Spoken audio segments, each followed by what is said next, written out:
Excellency,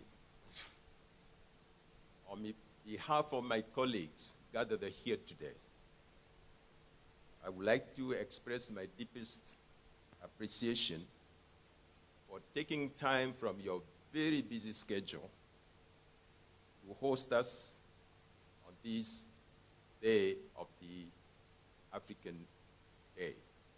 It's a day you're remembering and recognizing the effort of our founding fathers who created the Organization of the African Unity in 1963.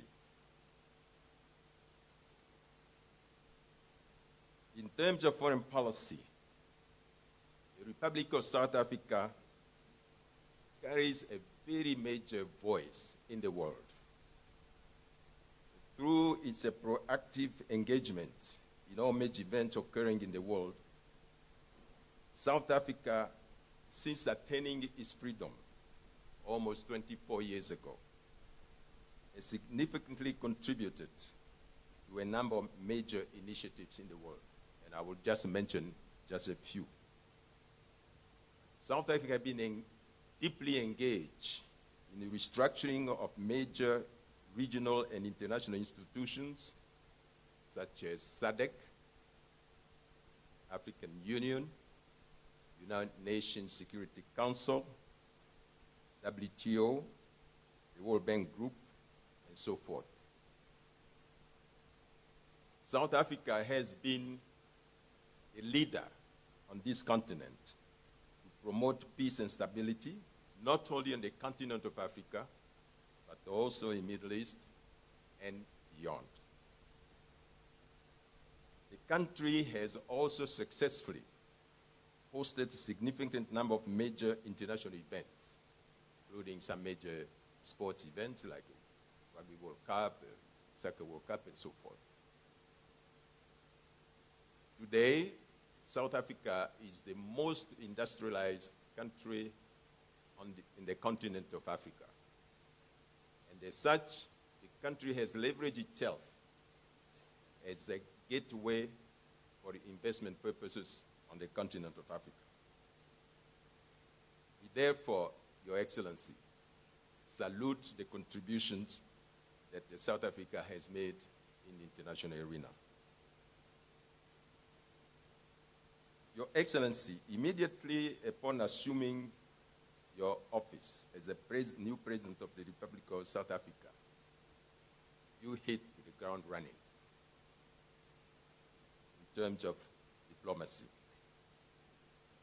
On the day that you were sworn in as the President, new President of the Republic of South Africa, the same day you assumed the chairmanship of the SADC.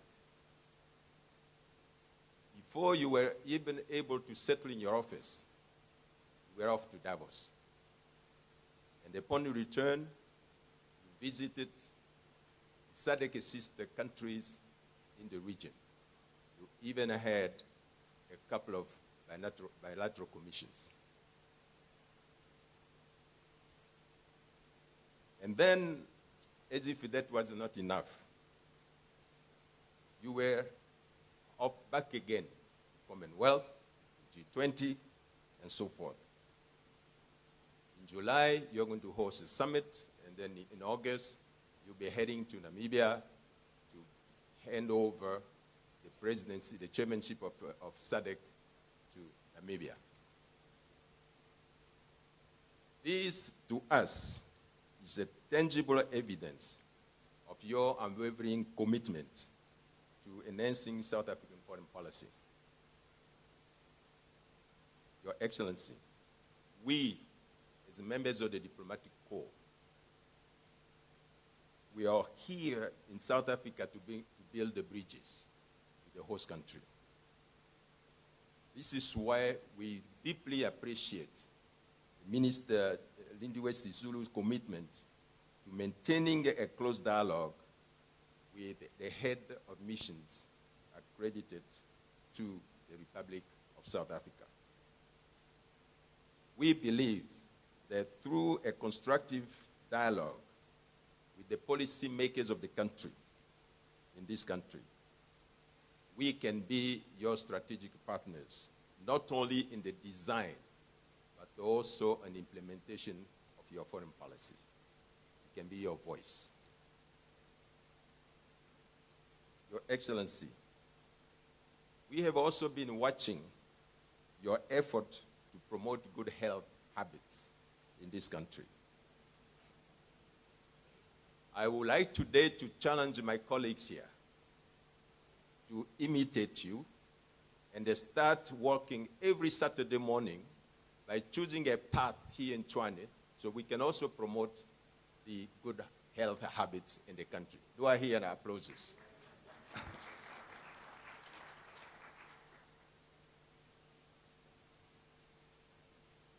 Your Excellency, since you're hosting us today for lunch, and you have just assumed the office, I don't know if you have completed the magic 100 days yet. This is a first. And we would like to humbly request that sometimes before the end of this year, that you give us the opportunity to, as we said in South Africa, to revenge these opportunities so we can host you. Thank you very much, Mr. President.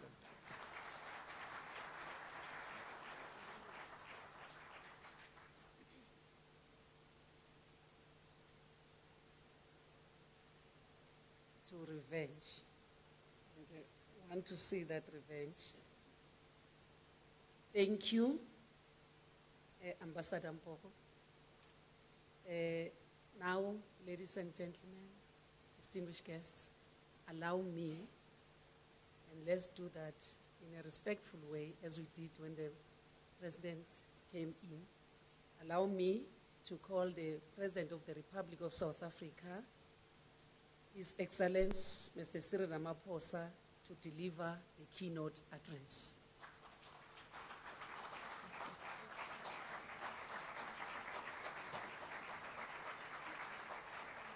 Thank you. Let's be seated, please.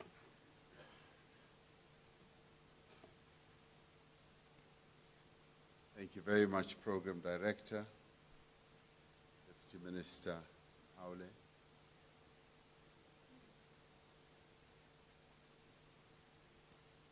Honorable Excellency Boko, Dean, Honorable former Deputy Minister of International Relations, Aziz Pahad, Directors General, members of the Cabinet who are here, Excellencies, Ambassadors, and High Commissioners.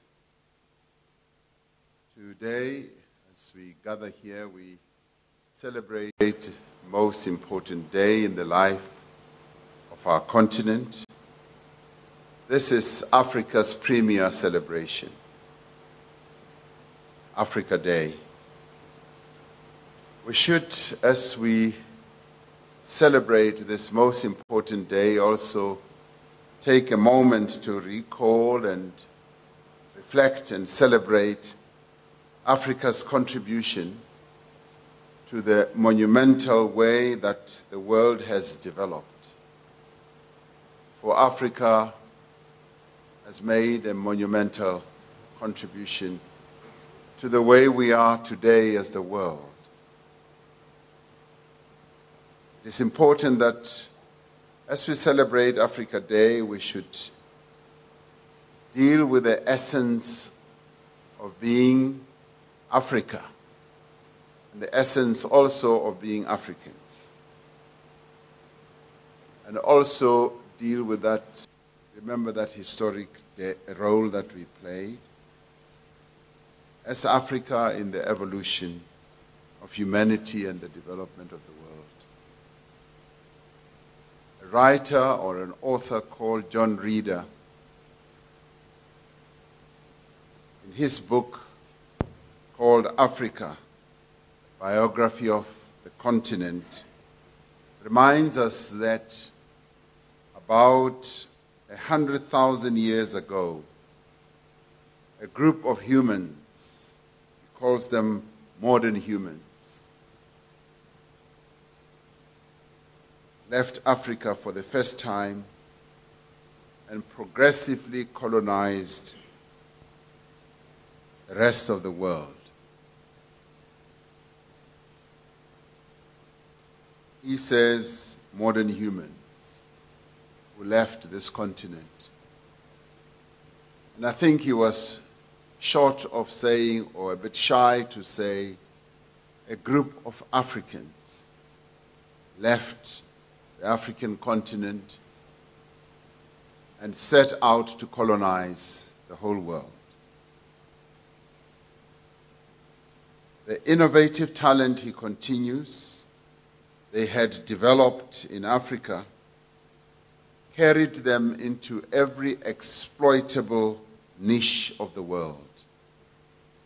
They moved across the Sinai Peninsula and were living in the eastern part of the Mediterranean region by 90,000 years ago, and Europe by 30,000 years ago, and had reached the southern tip of South, or before that they had crossed the Bering Straits by 15,000 years ago, and had reached the southern tip of South America by 12,000 years ago. The last remaining large habitable landmass, New Zealand, was colonized 700 years ago. By the early 1990s, he continues, people had been to the moon. Such achievements, all by virtue of talent which had evolved in Africa. Close quotes. One can assume that if modern civilization and the technological development that we see around us today are judged to be the epitome of human achievement, then it is unlikely that the material way of life which most of humanity currently aspires would have happened without the innovative talent that originated on the African continent. And today we therefore should proudly take this opportunity to pay tribute to our forebears who bequeathed to us a dynamic vision of a unified and prosperous continent that should be at peace with itself and the world. It was on this day in May 1963 that African leaders assembled in Addis Ababa and established the Organization of African Unity, the OAU. The OAU was important as an instrument for the prosecution of the decolonization project on our continent, the promotion of unity and the maintenance of fraternal bonds with the diaspora. It laid the foundation for the unity of the continent and contributed immensely to the restoration of the dignity of the people of Africa. Its successor, the African Union, the AU, is consolidating the unity of African states and peoples, setting norms, standards of governance, deepening the continent's economic integration. Inspired by the founding of the OAU in 1963, the AU has embedded its anticipation of the century of continental unity in the strategic plan for our continent through Agenda 2063. Excellencies, South Africa's foreign policy will always be rooted on the African continent, seeking to contribute towards Africa's renaissance. We regard our policy as being pivoted on the interests of our continent. In this regard, we draw inspiration from Pixley Isaac Seme, whose seminal lecture at Columbia University in 1906, The Regeneration of Africa, conceptualized the African Renaissance. Today and in the future, South Africa continues to be guided by this view of the rebirth of the continent and its great potential.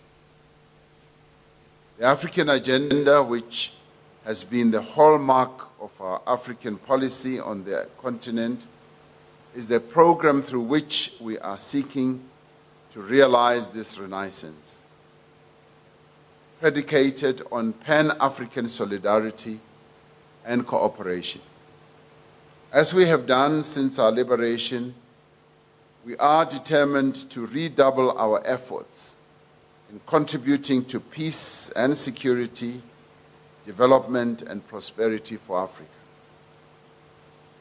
We do, as part of expressing our gratitude to the peoples of Africa for the unwavering solidarity and comradely hospitality which made it possible for us to wage a triumphant struggle against the colonialism of a special type that was apartheid. We are irrevocably committed to the realization of the goals of Agenda 2063, Africa's blueprint and vision for an integrated, prosperous, and peaceful continent. The Africa we want. Pursuant to this objective, we recognize the adoption just 2 months ago of the African Continental Free Trade Area as an iconic milestone along our journey towards an eventual African Common Market, as envisaged in the 1991 Abuja Treaty, establishing the African Economic Community. This Continental Free Trade Area is a critical response to Africa's developmental challenges. It will enable Africa to significantly boost intra-Africa trade, improve economies of scale, and establish an integrated market.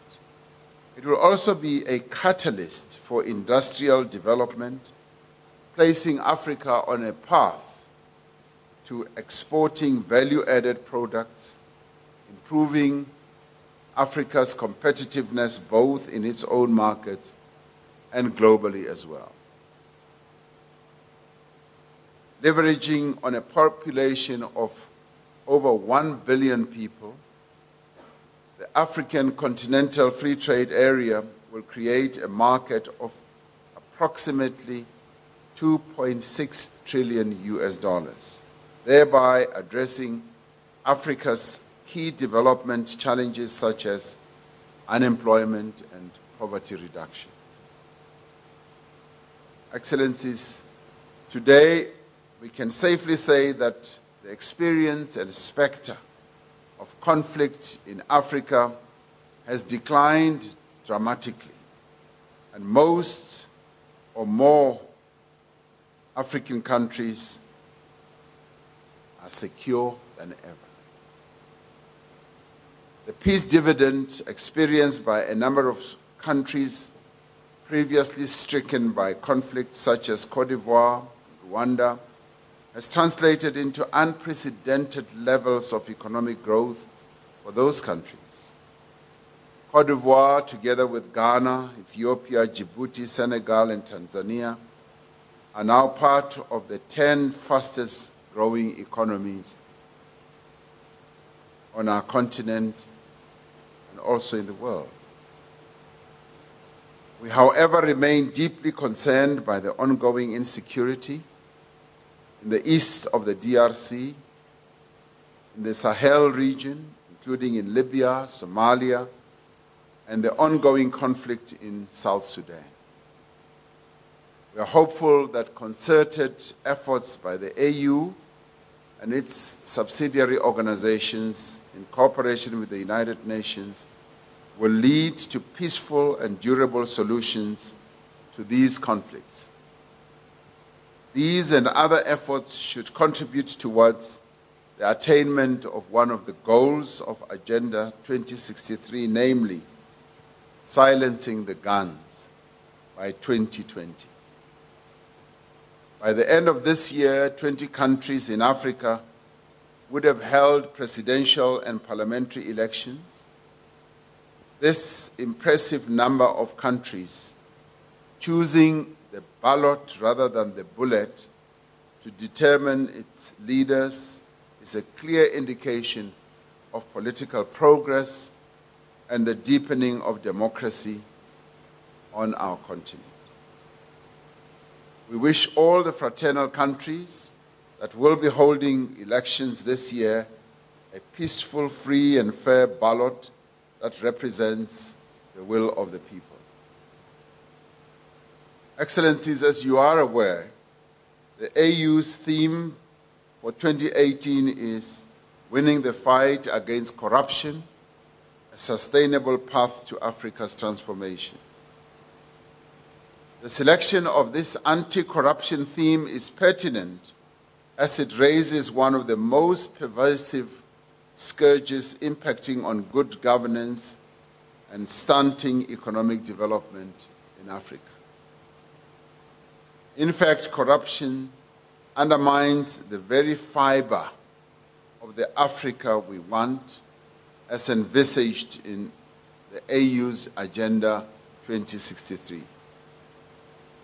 We are inspired by the countries that are taking bold measures in dealing with this negative phenomenon and would encourage those that have not yet done so to tackle this scourge, which is deferring the realization of the African dream. South Africa welcomes the institutional reforms of the African Union, spearheaded by my dear brother, His Excellency President Paul Kagame. We believe these reforms should lead to a more agile, responsive, and modern organization, the AU that is fit for purpose. In this regard, it is important that the AU institutions are properly aligned, that there is better and efficient management at both political and operational levels, and that the organization is sustainably self-financing. As a demonstration of our support for President Kagame's work, I have appointed my special representative to the AU's Assembly Bureau on 26 May 2018 to consult on the AU reform process. Excellencies, beyond the continent, we are concerned about alarming developments that threaten the multilateral system of global governance and that could unravel international agreements. The revocation of binding international agreements, unilateralism, and protectionism pose major threats to the rules-based international system. We are encouraged by the discussions that took place early this week in Buenos Aires during the G20 Foreign Ministers meeting, which reaffirmed the centrality of the multilateral system with the UN at its apex. At the same time, the meeting underscored the key role and stake the G20 has in supporting a rules-based, open and fair multilateral trading system anchored in the World Trade Organization. I believe that this meeting has set the correct framework for a productive and successful G20 leaders meeting in November this year. Excellency, South Africa will assume the presidency of the BRICS formation when it hosts the 20th BRICS Summit in Sandton in Johannesburg from 25th to the 27th of July 2018.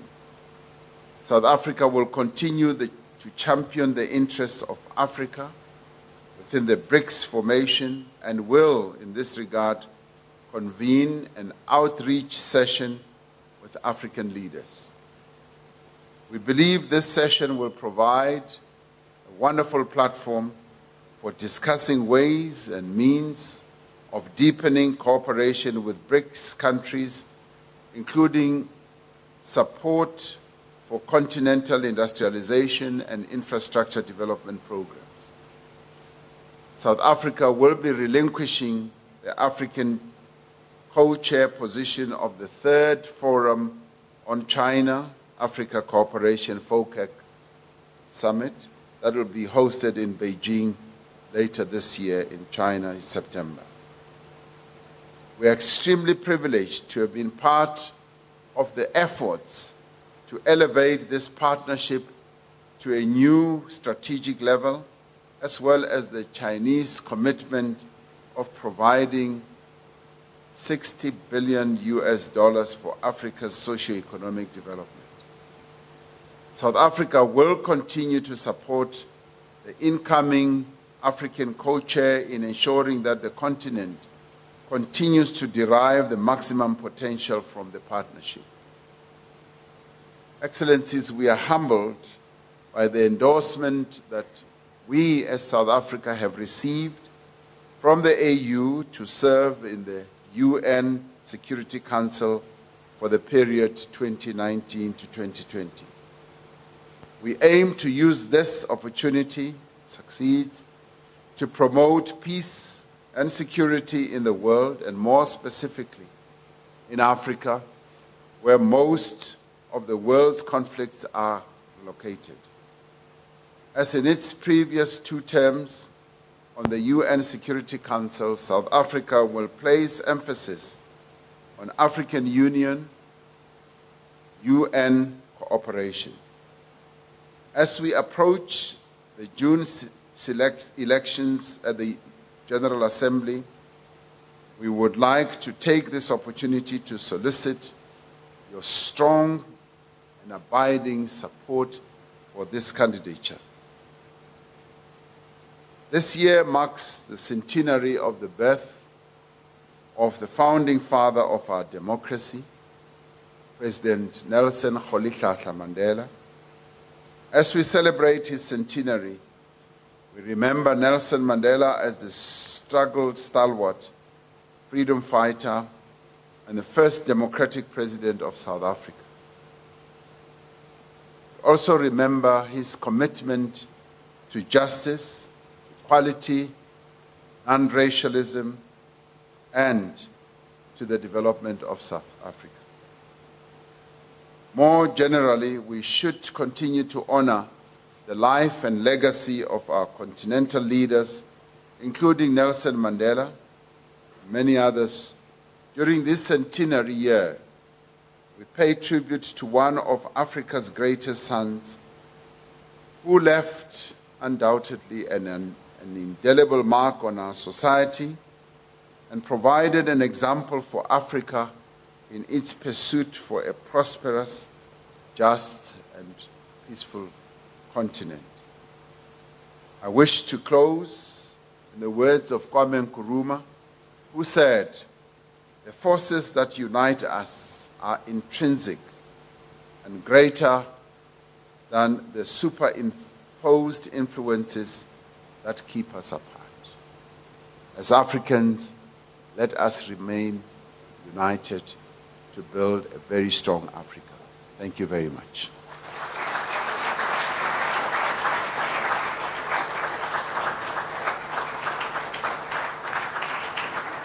All right, President Ramaphosa speaking to the diplomatic community at the Presidential Guest House to celebrate Africa Day. Just to take you through some of what he said, he says that South Africa's foreign policy will always be centered around African renaissance. He said that South Africa is committed to Africa and will double its efforts to promote peace and stability on the continent. He says that there are concerns over conflicts in South Sudan and other nations in the East, including the DRC, which we know has been quite a focus in the AU discussions. He also said that with the issue of corruption, he says that it is derailing Africa's development, and he's urged all countries to take significant steps to fight corruption. He says South Africa will continue to advance African interests when it hosts the BRICS summit that's coming up in July. So just a quick summary of what came out of that address to the diplomatic community at the Presidential Guest House. At the same time in Pretoria, we've also got EFF leader Julius Malema, who's addressing his party's Africa Day celebrations. That's been going on for some time now. Let's listen in. The liberation of individual mind is important. For as long as your mind is in the hands